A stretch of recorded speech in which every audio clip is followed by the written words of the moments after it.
Now, we're going to approach the topic from a different angle this afternoon, but linked, so far as this is going to be a more precise development of the global theme initiated.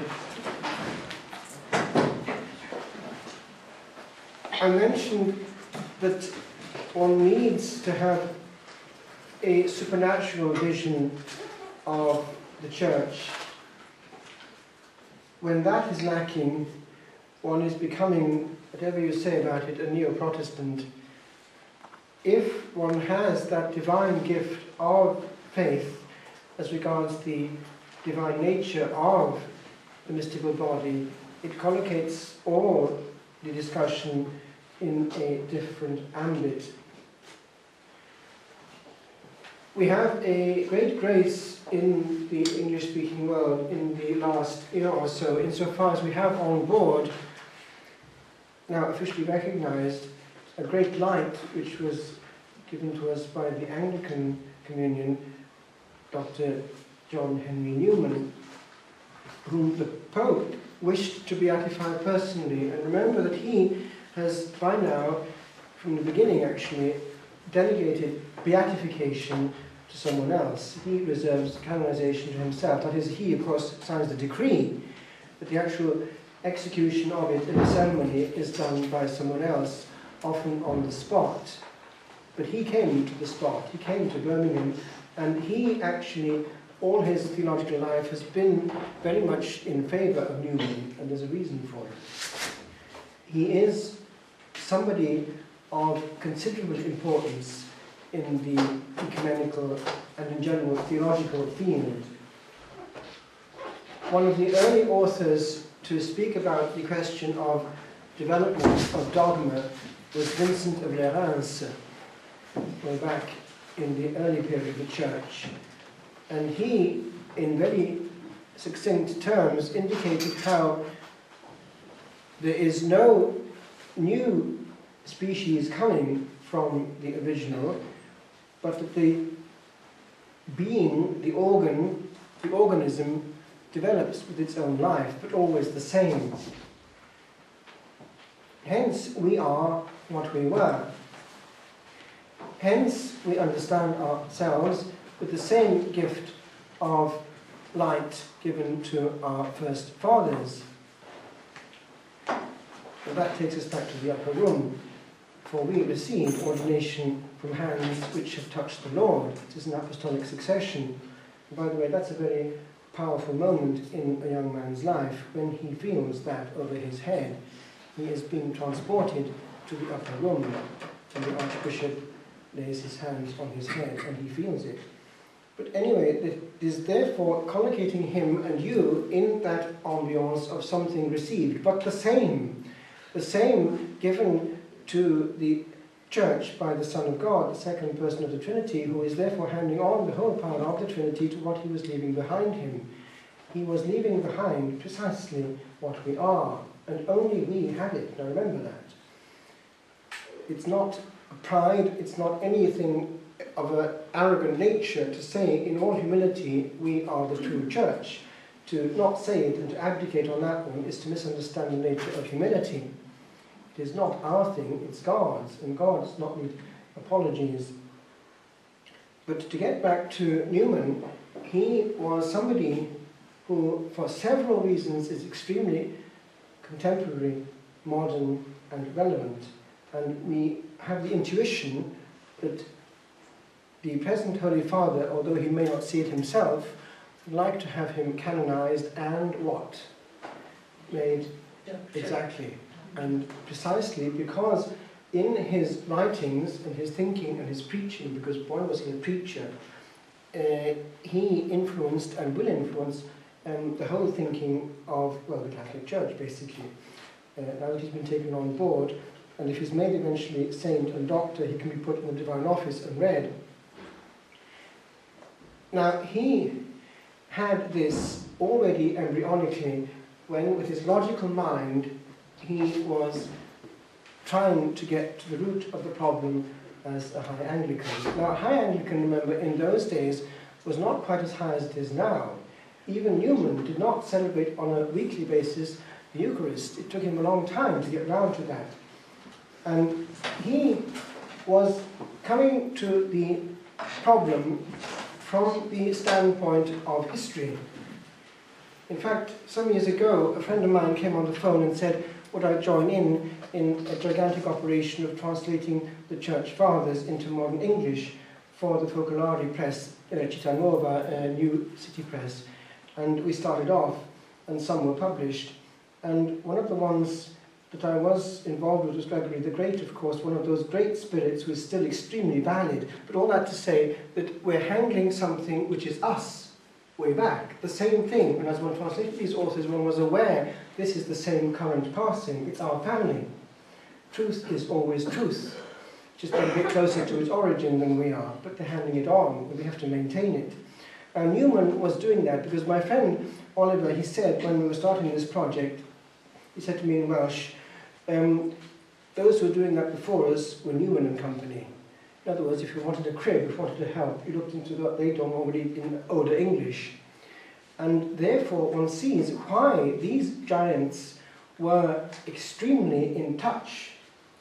Because truth hits, truth talks, and these people wanted the truth. And it's very interesting to see how Newman was grappling with this question of the truth. Why? Now, Newman was coming from a whole bulldozer of culture, born into it, and up to there in it in Oxford. Because remember that those on the teaching staff, automatically, they did not marry. They were part of a whole system which published and did exactly all it did within the Anglican Church. Therefore, he was part of that system. And therefore, it's not quite so simple, just with intellectual examination coming to certain conclusions, because you're actually sawing off the branch on which you're sitting, and it's very uncomfortable. In fact, my best friend in school days, we were very good at school in those days, and an all-boys school that became mixed eventually, but he was the son of an Anglican clergyman, who himself was the son of an Anglican clergyman. On it went, and he now is an Anglican clergyman himself. And but there we had got discussions amongst ourselves, and it was extremely uncomfortable for him to be seen in a Catholic situation because of his father. But yet, you see, he was feeling pinched because the more he got involved with things, the more he was challenged. Because he could see, whatever you say about it, they do see the problem. The Catholic Church has a history, they don't. And it's very uncomfortable. And in fact, I remember talking to somebody who had been an Anglican monk, actually, at Nashton, Benedictine, and he had become a Catholic monk at Ealing Abbey, Benedictine, and therefore his priesthood, in inverted commas, was null and void, and he had to do nothing at all, and he was ordained as a Catholic priest in their setup. But he said to me one day in conversation, it's very uncomfortable, that situation, because all the time with a Anglican, one is reading Catholic things, and they're the very ones who will tell you you're not a Catholic priest.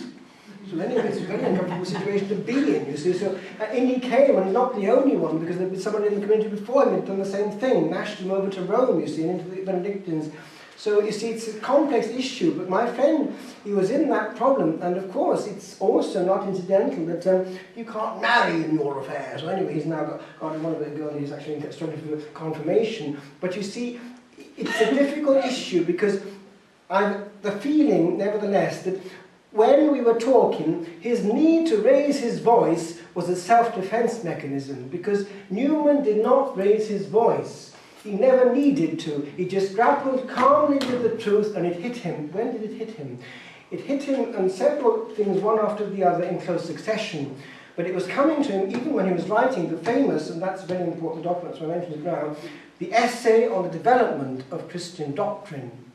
He was writing it as an Anglican clergyman, a great light in the Oxford movement, Tractarian movement, and he was coming to the end of it, and he saw where it was going. Now, what actually happened to tip the balance was that a few things happened in quick succession, one of which was the appointing of a bishop by the Anglican Church in Jerusalem over what? And that was the point, in Jerusalem. Over Anglicans and all Protestants around. Now you see, he got the thing at that point, oh, there's a serious theological problem there, especially Jerusalem, successor of St. James. And you know that to this day, the successor of St. James has the great annual miracle. Only he has it. It's the Patriarch of Jerusalem on Holy Saturday. He goes into the Holy Sepulchre with an extinguished candle, goes in and comes out with an ignited candle from heaven. And it's the holy light of Easter. It has to happen only in his hand, the direct successor of St. James, the first Bishop of Jerusalem. But anyway, all that to say that whatever you say about it, the Anglicans, they have prayer, they have deep spirituality, authenticity, dignity, and that, by the way, is why the Holy Father is keen on letting them come in with that, the good bits they have as an ordinary it. Because that does not have to be jettisoned, but kept and cherished, because it's made saints and can still make them. You go to an Anglican, ex-Anglican celebration now in the ordinary, extremely dignified, but it's now Catholic. They've got grace. Otherwise it's an empty shell. Now anyway, having that to say, what I'm saying is this. That element of divine knowledge was what at one point hit Newman in a different form, and this is the point. He was coming to the end of that book, and the question posed itself in a different way, and this is what I want to leave with you. He came to this challenging conclusion. Can I one day more stay in the Anglican Church and save my soul? Do you see the different order of problem? The reason was this. Every sin against faith, that is against the light, clearly perceived, is in what we call theology, in theological terms, mortale omnis generis sui, mortal of its entire kind. That anything in that sphere, once it's fully committed, that is against light, brings the soul out of grace and into a state of risk for eternity. And he was getting to that point. It was no longer an academic debate. It was a question of salvation. And that can hit a soul just like that. One is no longer just uncomfortable, but one can't actually go back.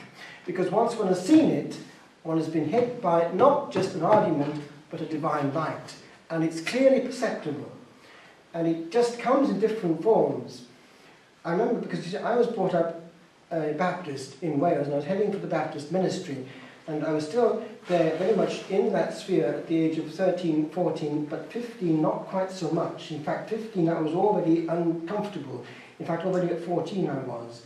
But I remember one time, at the age of 15 I must have been, it was in one of the most Protestant areas of the world, I picked up a book. And it was, of all things, a book on miracles. It was just the Book of Miracles, a Book of Miracles. And amongst them, of course, there were many, it was all Catholic practically, it was a Catholic writer, but they were all there, the important ones, Lourdes and all the rest of it, and there were Eucharistic miracles and so on. It was extremely uncomfortable reading. Why? Because whereas the Protestants would have plenty of miracles with regard to answers to prayer, they were all neutral, healing and so on, answer to prayer, because God answers genuine prayer. But this one was of a different order, because God was intervening, underlying dogmatic points, and speaking a Catholic language each time, which we would never have. Never. And when it came then eventually to one, I remember actually it was the 14th, it was the evening of the 14th of August, and I didn't know the significance of the day, but it was already there for around about the time of what had been the first Vespers of the Assumption. In this book, I picked up and read the chapter on Fatima. And this was very interesting stuff, and we are on the 13th of October today, hence I mentioned it to you. And it was stuff which no Protestant would have ever even imagined possible. What was happening here? Heaven was very much involved on every level, actually, even political, because the 1917 was the middle of the communist revolution, and warning about the dangers of communism, therefore involved with all human history. And I was reading this bit by bit, and as the thing went on, I remember at one point that evening on the 14th of August, I put the book down and turned to prayer. And I said, if that's true, I can't stay anymore where I am. And I went I think the first thing, I'd already spoken actually, I was in this process of going to look at things in the Catholic sphere. I'd gone to Oswestry, to the library there, to pick up things about Lourdes and all the rest of it, and I went slyly to the Catholic Church to have a word with the Catholic priest. And he said to go and talk to your local priest at home. So I did, and he became, of course it was the Benedictines, the Ampleforth, they were looking after our parish. And that was a great blessing because precisely the calm, ponderate, serene spirit of Newman was in them. And without any fuss or bother, calmly, one question after the other, they would, or he would eventually, my spiritual father, Don Lawrence Bevernoe, just point out, this is history, this is the problem. And when it came to precisely this question of the Anglican orders, because I thought they had, if they believed it, I thought they'd have it, the real presence, he explained to me, it could be a means of grace, but without the apostolic succession, it cannot be. It is just different levels of reality. You either have it or you don't, as regards the real presence. And you can't have it unless you have its source, the priesthood of Christ. It's as simple as that. It's either there or not, and does not depend at all on the faith of those who believe.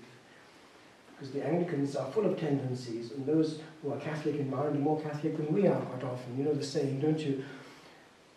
The high and the hazy, the broad and the crazy, the low and the lazy.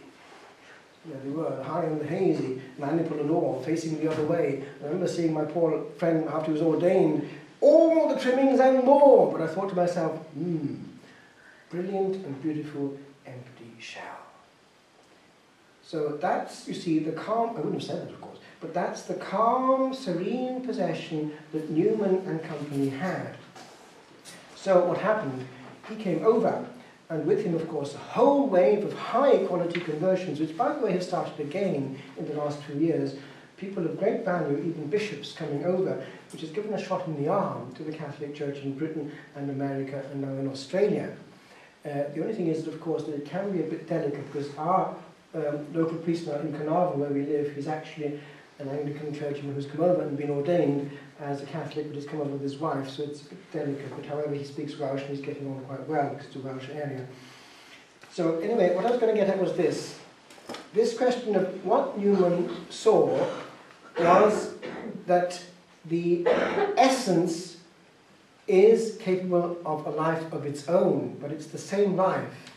Hence it is that we who are living after the council have to be in that situation of submission to something greater than ourselves. The problem is that after the council there has been some kind of false notion of being super illuminated and being the first to understand things, the first to get it right in 20 centuries. In other words, this mentality that you get now in Catholics around, not everywhere, but you get it, anything before the council wasn't quite right. And that we've got it now perfect. We've got it, we're grown up, essentially. Well, actually, the whole line of the Holy Father, and hence back to Newman, is this, that there is this, what he calls hermeneutic of continuity. It's not one of discontinuity or rupture. We're not something new. And what we have today can only be understood in where we're coming from. Do you see what I'm saying? It's kind of important because it's a different mentality from what's still in the air. Because what happened was this. It was part also of the whole political revolution, what we call in French les 68ards, those who were in the 68 generation. Everything crashed in 68 in France, and the whole ethos of Europe, things went bad very quickly. There was a whole rejection of the past. But it had a huge influence on the Catholic Church in France, which is the elder daughter of the Church, and it's still there. The priests of a certain generation refused en bloc basically what had gone before. Therefore there was this notion of revolution in the air. It was destruction and a refabrication. It's very dangerous and very presumptuous. But it's here in Ireland too, in a different form. Many people will not even hear of certain ways of approaching things. We have grown up. Well, it's extremely dangerous and even childish. a person of culture is a complete person, not afraid of any part of culture or history.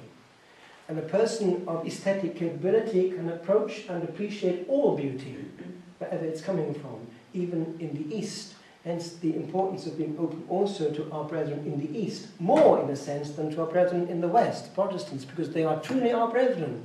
And the Holy Father John Paul II was keen on having them, as he put it, the Church breathe again with its two lungs, because we understand each other better from looking at the way that they approach God in an unchanging manner in the East, fear and trembling. Whereas we have become worse than Protestants in some of our attitudes. If you compare even a good Anglican or a good evangelical approaching God in prayer, what do you find? Dignity. Dignity. Whereas we're very casual if you're not careful. At the speed we say the rosary. Anyway, with regard to this, there are certain corollaries.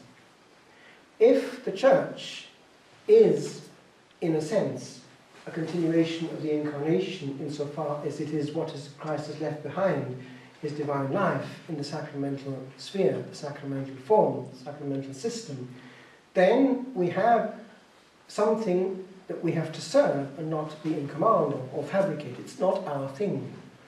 Hence it is that we understand not only our teaching, but also our prayer forms in that element of submission and humility before something which is hugely powerful. Now that's important, e.g. in even the earliest document of the Council, which is Sacro Sacro Concilium, the one on the liturgy, which, as I said this morning, they handled first because they thought it was going to be the simplest. Because remember, there was no intention of having a revolution. The intention of the Council Fathers was to change attitudes. And there was a big need for change of attitudes. I was talking to one of our priests in our diocese, and he was saying how there, when he was a young priest, what used to happen was this: he'd come up to the altar with his altar boys, and then they start off with the initial prayers at the foot of the altar, and a few seconds later, somebody in the congregation would give out, as you say in Ireland, the rosary, and off they went, you see. But that was nonsense liturgically. But that was how it was done, at least in some parts and in some months, October, May, that kind of thing. The rosary during the celebration, it's complete misunderstanding. Therefore, there was a need for a profound re-education and a change of attitude. But the Council Fathers, and if you look carefully at the document Sacro Sacro Concilium, which everyone today pontificates without knowing a single thing about it because they haven't studied it, it's very much a document of continuity. And the Council Fathers themselves envisaged more use of the vernacular, but they presumed that the canon would always be in Latin. And for a long time, between the decree itself and the actual application of it in 1969-1970 with the publication of Paul VI's Missal, there was an interim period when they were having meetings in English, but the canon was still in Latin, and they thought that was going to continue, but of course it wasn't. And anyway, and in fact, in Rome itself there was quite a drama. It was the publication of the new translation coming out. It was coming out, it was the first stage, but anyway, Paul VI, what happened was this: the vicar of Rome, because in practice Rome is run by the vicar of Rome, that is the bishop who's acting on behalf of the Pope on the local level, had published this decree that, but in the Diocese of Rome, the Mass would always be in Latin. And that following Sunday, John Paul II appeared at the high water and celebrated in Italian. And his thought was, and I've always kept this in my mind, it's actually very interesting with regard to the way that Paul VI understood things, il linguaggio del cuore, the language of the heart. He wanted people to vibrate with the same tenderness and love they would have towards their lover. Which is very interesting with regard to the way that Paul VI understood liturgical renewal correctly. And when I was a student, I remember I was sent by the University of Wales, because I was doing classics, to Rome and Greece there in the break of 1975, and I was living in the English College, Venerable, and there was a wonderful buzz in the air. It was just after the council, and all these young seminarians, and we were really happy about Vatican II. It was just after the council, just applying it, and things were all fresh in the air, and there was the way that things were done in the first period of celebrating in English was very fresh, and they were quite healthily inventive about doing things well, with great beauty. And the word around was aggiornamento, adjourning, that is bringing to the day, the root of day is there in aggiornamento, bringing up to today. But there was, nevertheless, in Rome especially, always the feeling that it was the same thing, Holy Mother of the Church. And therefore, this whole element of doing things within continuity. Now, with regard to Sacro Sacro Concilium, this decree, it has to be therefore collocated in that presumption that we're always handling the unchanging. There was going to be more, and by the way, with regard to things which eventually became norms in practice, they were not even discussed. There were on liturgical panels and so on, things happening in monasteries here and there about facing the people and that kind of thing, but it wasn't even mentioned in the council documents. That was a question of application and certainly no obligation to do it whatsoever. Because the whole tradition of the church has always, and still is in the East, and actually in the Anglican Church until very recently, facing the other way. Because they're all going in the same direction, praying with the people towards God. And the other one was an Anglican thing which came in, and but it was a statement of Protestantism essentially. There was no need to have that on board, and that's what explains why the Holy Father, even in print, and before he was Pope already, he was writing quite clearly on that one, that the actual argument of history and even spirituality is towards everyone praying in the same direction, because a circuit, a closed circuit, a circle closed in on itself, where one is celebrating oneself, looking at each other, is very human and limitating, whereas actually when going in the same direction as the people towards something hugely great is quite a different dynamic. Therefore, the priest as person does not exist in the second part of the celebration. He disappears. He's bringing people into a cloud of mystery. And it's far more powerful because God has all our attention. Even the way that actually one is celebrating, facing the people, and if one actually does not elevate the host above one's nose, one is distracted by the nose of the celebrant. Whereas if one is actually raising it high, the Lord is enthroned and he is the only center of attention.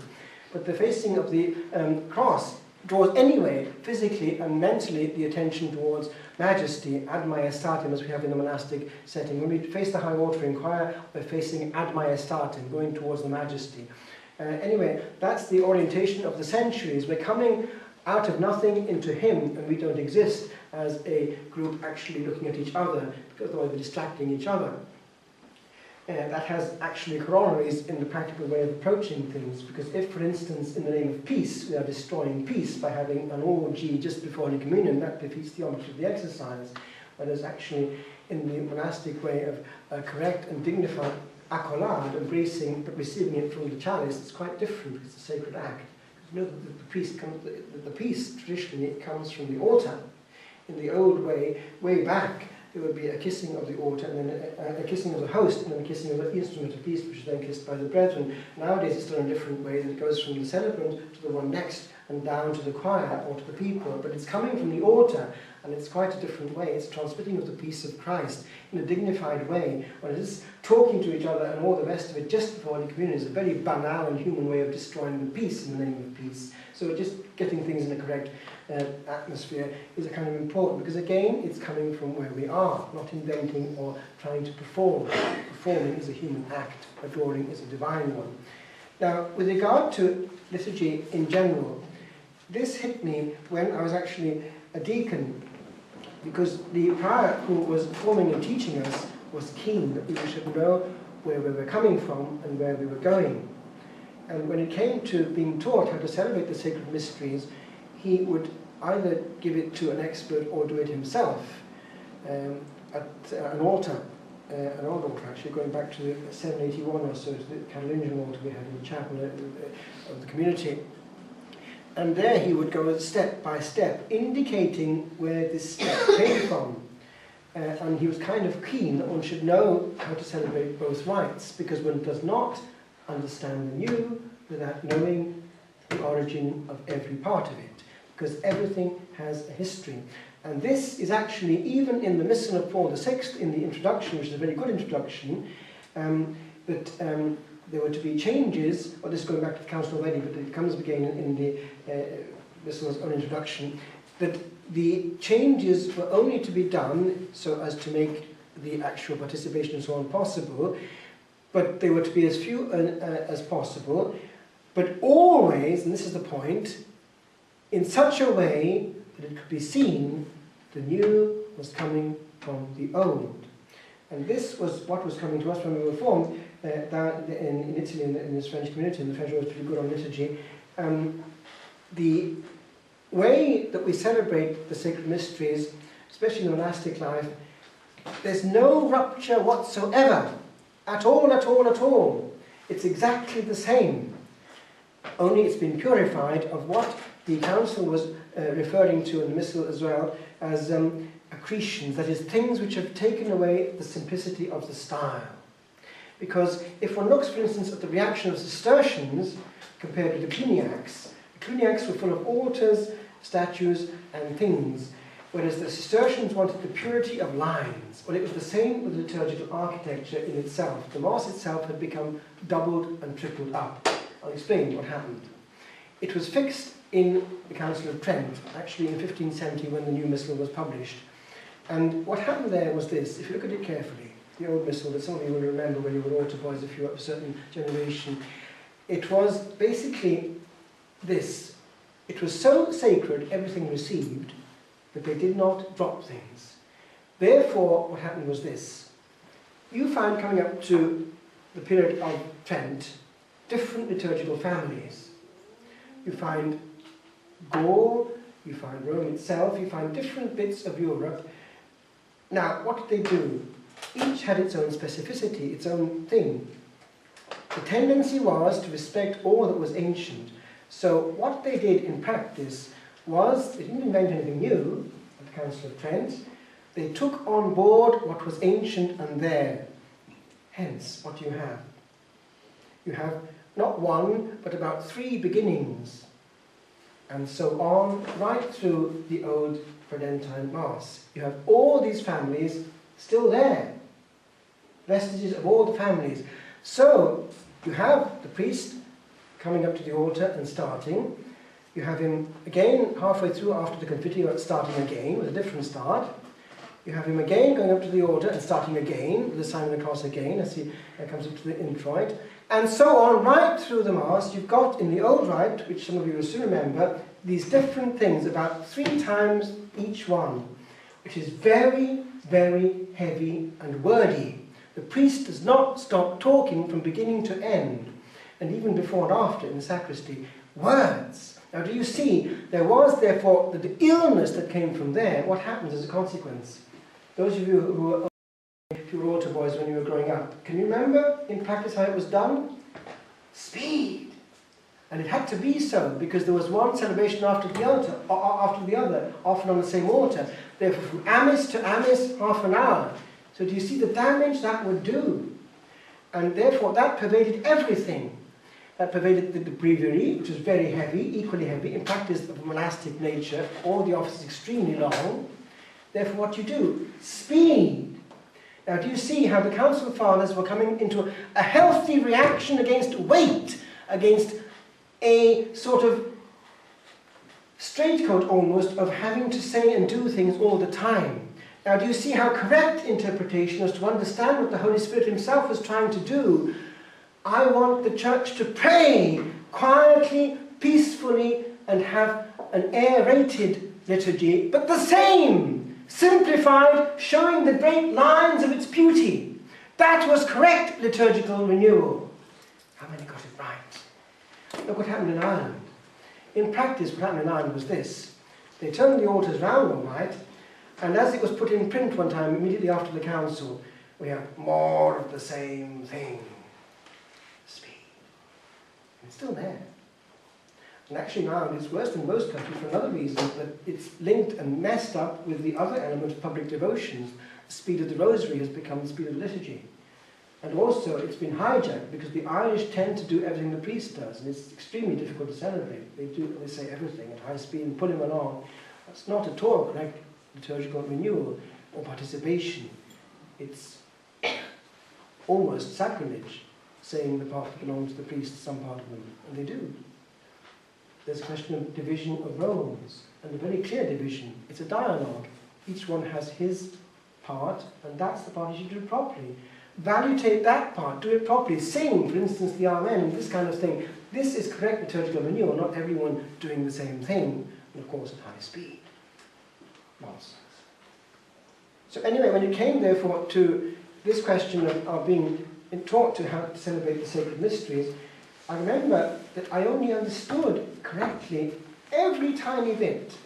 Because the priest, the prior was trying to teach us, was saying, this is how it was done, and this is if you want to do it still, you can still do it, because if you do it for an entire while later on, then you have to know this and so on. But it's all there, and actually it's very interesting how in our monastery actually in Italy, where they did things properly, but in the new rite, but facing the other way, facing the high altar, on the high altar, facing the cross, there was the feeling that it was the same one, and yet it wasn't, because they got all the best of the new.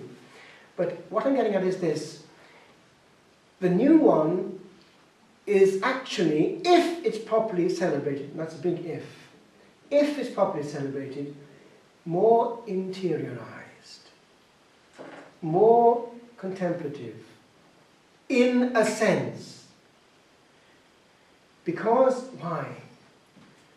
One can taste the words, one can pause, one can enter into an unhurried pace of even relaxed chant, e.g. Tese. One can create an atmosphere, because that's a great benefit of the new rite. There's no huge division between the sung and the said, whereas in the old it was very rigid. But the whole notion of being able to have quiet moments of chant and song, even with people of a small number, it's actually quite refreshing and genuinely renewing. If you're that way inclined, and if you're of that generation, I think probably most of you would have access. If you want to look at examples of what I'm talking about, you can go into my website, because there, for instance, if you go into one I had with young people just over a week ago, if you Google my name or go into YouTube on my name and go into the channel itself, it'll be just a week last Thursday. Actually, it was St. Francis of Assisi, 4th of October. There was Mass with young people in the Hermitage there. But you'll see an example there of something very much of the past, but in modern mode, facing the other way, with 6 candles, with incense, but with very beautiful, relaxing modern music, guitar and harmony. Because there's no discrepancy or rupture. It's the Holy Spirit using modern mode to speak modern terms to people of the same essence. The human soul is always the same and is touched by the same elements. Authentic beauty, and also sincerity of prayer and silence, because one can't be rushing the sacred mysteries. Which brings me to another point. The Holy Spirit in our time was trying, and is trying, to clean up the interior life of its people. Because the problem is this, that if around there has been, shall we say, this illness of speed, that has actually damaged things very, very seriously. If one looks around even now, unfortunately, there is that problem there. You know, there are some communities which only have the old rite. Well, they tend to have that problem. They tend to go fairly quickly. Whereas those who have, and I've had this reaction from people who have noticed the difference, those who do both rites tend to do the old one also more calmly. Because the old one tends to say to be a bit of a rushed job. But you, if you're into the new rite first or as well, people will notice, oh, this is a different way of doing things, that actually you're thinking about the words. That's a healthy fruit of Vatican II. So what I'm getting at is this, there's a need for our renewal, but it must not be hijacked. Because what has happened, unfortunately, and this is a third point I'm making, it's this. The demon, who is the enemy of the Catholic Church and of the soul, saw his opportunity. Because to do things in that correct mode of authentic renewal presumed one thing, what? Maturity, adulthood, responsibility. In fact, the devil found a lot of big babies around who wanted the shortcut, the quickie, the theatrical, the dramatic, without the roots and the safeguard of profound interiority which alone safeguard correct application. That's the problem. That's the problem which people don't realize. They attack the side issues, but the essence of the problem is far deeper. It's interiority. If that's there, the rest will automatically follow. So attack the real problem. If you get people who are not praying, people who are not in a state of grace, what do you get? A performance. A beautiful performance, but a performance nevertheless. You get people, e.g. in a monastic community or a community of nuns who love the Lord deeply. Whatever the mode, you will get, generally speaking, genuine, authentic liturgy, in very simple modes sometimes, but because it's the interpretation of the heart. But the heart is the issue. Treat that and the rest will follow. So, getting back then to the point of departure, and I better wind it up on this one. I started with Newman, but in the context of the divine life and also the divine vision of the church. We are handling God. We are protecting God. We are receiving the power of God from the upper room. We are his defense, and if we don't defend him, we have to answer for it. Hence the whole element of protecting the sacred, silence in particular in church, but also preparation. That's important. Thanksgiving afterwards, otherwise the grace evaporates. It's not just the moment of receiving Holy Communion. And the whole ethos of the sacred is something which the Holy Spirit's been trying to get through to us, not only in the Mass itself, but as I say, the whole of the liturgical life, because the rays, if you like, are the whole liturgical elements of the life of the Church. All the divine office should be said and sung well. Again, something which is not always the case. But it should be there that the whole of divine office has the same element of renewal. It's even in the instructions there given for those who are into the divine office. If one looks carefully, the invitations to silence are there. The reason for reducing the quantity was to augment the quality. Have pauses, have song. It's quite different when it's sung, and it can be sung easily. In the Hermitage I sing practically every word, and it makes a big difference. But I've seen also in France where it's sung even in harmony, going into harmony for the Gloria and so on, even in the Psalms. It's very beautiful, but it can be done without all that much effort if one just puts one's mind to it, because it's creating beauty and healing for ourselves as well as giving glory with the created to Almighty God. In modern terms, I remember in France we had three, what's the sitar, zither. We had three zithers going during the ceremony quite often. Very beautiful in a big monastic church. And so on. Therefore, renewal using all that's authentically beautiful. But I want to conclude with this. The element, therefore, of a divine vision of the nature of the mystical body gives us that peace, that we're not in any way presumptuous that we can actually create or invent or presume that we know more than those who are coming before us. No, we owe everything to them. But it also gives us serenity and a certain tranquility when in conversation, both with those from the outside, because they don't have the divine gift of faith that we have, so you don't address them. You leave them to it unless they actually ask or want to know. Because you can't fill a vessel that is full. It just won't take any more. It has to be half empty, wanting to be filled. But also with regard to our own, don't get into elements of discussion and losing of peace in peripheric discussions. Know the true problem, because often people can't argue. People don't know the problem. They argue about the wrong issue. Go deeper, like the present Holy Father, like Newman and the great thinkers of the Church. Have a clear mind, analyse the problem, and go to the root issue. In that way, you'll maintain your peace and have a better power of witness.